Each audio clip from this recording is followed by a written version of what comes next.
The moment you stop reacting is the moment everything changes. People misunderstand this. They believe power is in what happens to them. It is not. Power is in what they allow to move them. The instant you interrupt your automatic response, you interrupt the control others think they have over you. Most people don't struggle because life is unfair. They struggle because they are predictable. They flinch when criticized. They inflate when praised. They defend when exposed. Their reactions are rehearsed, mechanical, available to anyone observant enough to provoke them. And once someone can predict your reaction, they can script your outcome. You call it personality. Others call it leverage. Machiavelli understood something people still avoid. Control is rarely seized by force. It is surrendered through emotion. The angry man reveals his priorities. The offended man reveals his insecurities. The desperate man reveals his dependency. None of them realize they are negotiating from a position they exposed themselves. Every emotional reaction is a disclosure. You react with irritation. That irritation exposes expectation. Expectation exposes attachment. Attachment exposes fear of loss. And fear of loss is the entry point for manipulation. When you detach, something shifts. Detachment creates silence. Silence creates ambiguity. Ambiguity creates psychological pressure. The person who cannot read you cannot move you. The person who cannot move you cannot control the direction of the exchange. Emotional behavior is weakness. Detachment is clarity. Clarity becomes leverage. Leverage becomes control. But this is not a single decision. It is a discipline. You are insulted. Your instinct is to respond. That response satisfies pride but feeds your opponent information. Instead, you observe. Observation reveals intent. Intent reveals strategy. Once you see the strategy, you are no longer inside the emotional field, you are above it. And from above, outcomes are shaped, not endured. Again, reaction is weakness. Detachment is clarity. Clarity is leverage. Leverage is control. The cycle sharpens with practice. Someone withdraws approval. You feel the pull to compensate, to explain, to justify. That impulse exposes need. Need shifts power. Instead, you remain unchanged. No correction, no visible discomfort. The withdrawal loses its function because it produces no movement. Without movement, there is no influence. You begin to understand something uncomfortable.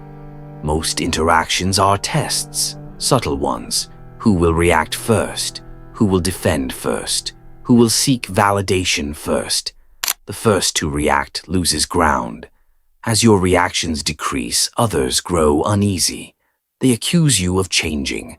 They say you are distant, colder, less expressive. What they mean is simple. You are no longer easy to steer. Your predictability once benefited them. Your emotional transparency made negotiations effortless. They knew which words triggered you, which silences pressured you, which approvals softened you. Your detachment removes their map. Control of reaction disrupts social equilibrium. People are comfortable when you are readable. Readability is convenience.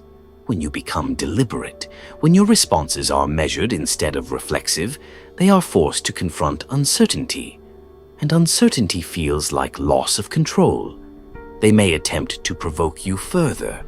Stronger criticism, sharper tone, artificial urgency, all designed to restore your automatic behavior. If you return to reaction, the hierarchy resets. If you remain composed, the structure shifts permanently. You begin to see illusions more clearly. Fairness is not what governs outcomes. Emotional composure does. Approval is not security. It is a fluctuating currency used to influence behavior.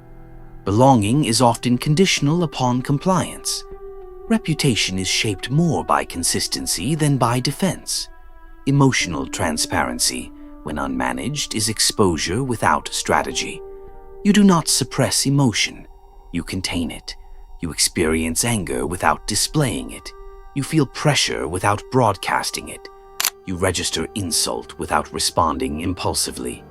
This containment creates distance between stimulus and action. In that distance lives choice. In choice lives power. Control over reaction does not mean passivity. It means timing. It means selecting when emotion serves you instead of when it serves others. A delayed response carries more weight than an immediate one. A calm statement destabilizes more effectively than a loud one. A measured pause forces recalculation. You are no longer negotiating emotionally. You are observing patterns. Over time, something subtle hardens. You stop needing immediate validation. You stop fearing immediate rejection. You stop chasing immediate resolution. You begin to think in outcomes instead of impulses. The person who controls your reaction controls your direction. When you remove that access, you reclaim trajectory. Conversations become arenas you study, rather than survive. Conflict becomes data. Pressure becomes information. And eventually, your composure does something else. It reshapes perception. People assume depth where there is silence. They assume strategy where there is restraint. They assume strength where there is stillness. Often they are correct. Control of reaction is not dramatic. It is quiet. It is internal. It is rarely applauded. But it changes the structure of every interaction you enter. You stop being an emotional participant. You become a deliberate actor.